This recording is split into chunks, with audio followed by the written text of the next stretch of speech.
लेकिन इधर एसआईआर के बहाने हम देख रहे हैं कि बीजेपी के लोग ये कोशिश कर रहे हैं और वोट बढ़ाने का जहां काम होना चाहिए इलेक्शन कमीशन से, वहीं वोट काटने का हो रहा है। बड़े पैमाने पर लोगों के वोट काटे जा रहे हैं।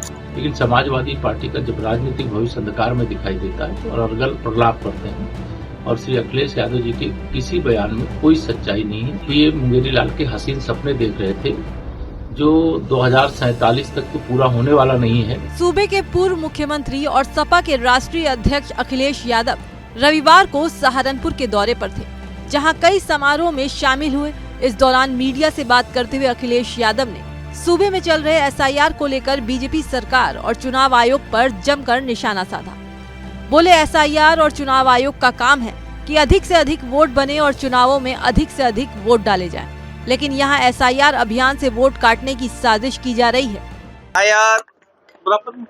एसआईआर और इलेक्शन कमीशन, एक बात हम और आप सब ये जानते हैं, ठीक है, इलेक्शन कमीशन की जिम्मेदारी ये बनती है कि ज्यादा से ज्यादा वोट बने, ज्यादा से ज्यादा वोट पड़े। लेकिन इधर एसआईआर के बहाने हम देख रहे हैं कि बीजेपी के लोग ये कोशिश कर रहे हैं और एडमिनिस्ट्रेशन से मिलकर के कि वोट ज्यादा से ज्यादा काटा जाए और वोट बढ़ाने का जहां काम होना चाहिए इलेक्शन कमीशन से, वहीं वोट काटने का हो रहा है।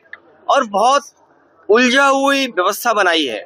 फॉर्म्स हैं, बीएलओ फॉर्म्स नहीं भर पा रहे हैं, बीएलओ को जो ट्रेनिंग मिलनी चाहिए थे वो ट्रेनिंग नहीं मिली, बीएलओ जितने पर्याप्त होने चाहिए थे हर गली गांव में जाते और फॉर्म बांटते, वो भी नहीं हुआ।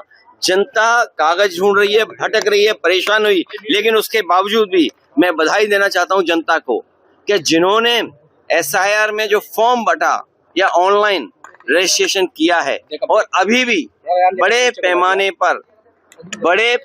पर लोगों के वोट काटे जा रहे हैं। अखिलेश यादव ने सूबे से मजदूरों के बाहर जाने का आंकड़ा बताते हुए कहा कि यूपी देश का ऐसा सूबा है जहां से लोग देश के दूसरे हिस्सों में ही नहीं बल्कि दुनिया भर में जाते हैं। तो ऐसे में सरकार को वोट काटने के बजाय वोट बनाने का काम करना चाहिए, लेकिन यहाँ कहानी उल्टी चल रही है। मान लीजिए उदाहरण के लिए सरकार ने ही ये कहा है कि 3.5 करोड़ यहाँ से लेबर सबसे ज्यादा दूसरे प्रदेशों में गई है। अब 3.5 करोड़ अगर गए हैं तो उनके कितने वोट बने होंगे?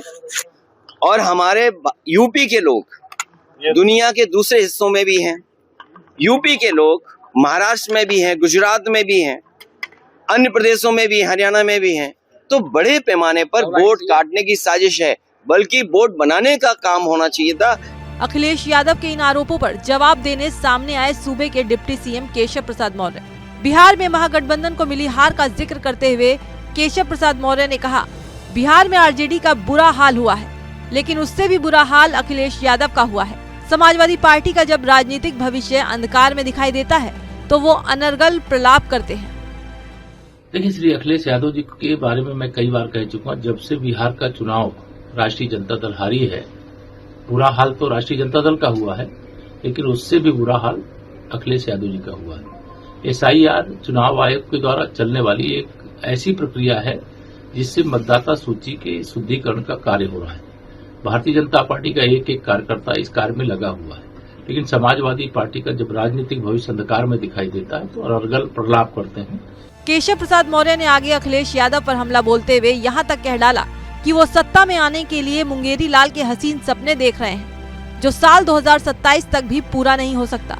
बोले, अखिलेश यादव और उनकी समाजवादी पार्टी का राजनीतिक भविष्य उज्जवल नहीं है और श्री अखिलेश यादव जी के किसी बयान में कोई सच्चाई नहीं है और जनता उनके इस प्रकार के बयानों पर हंसती है।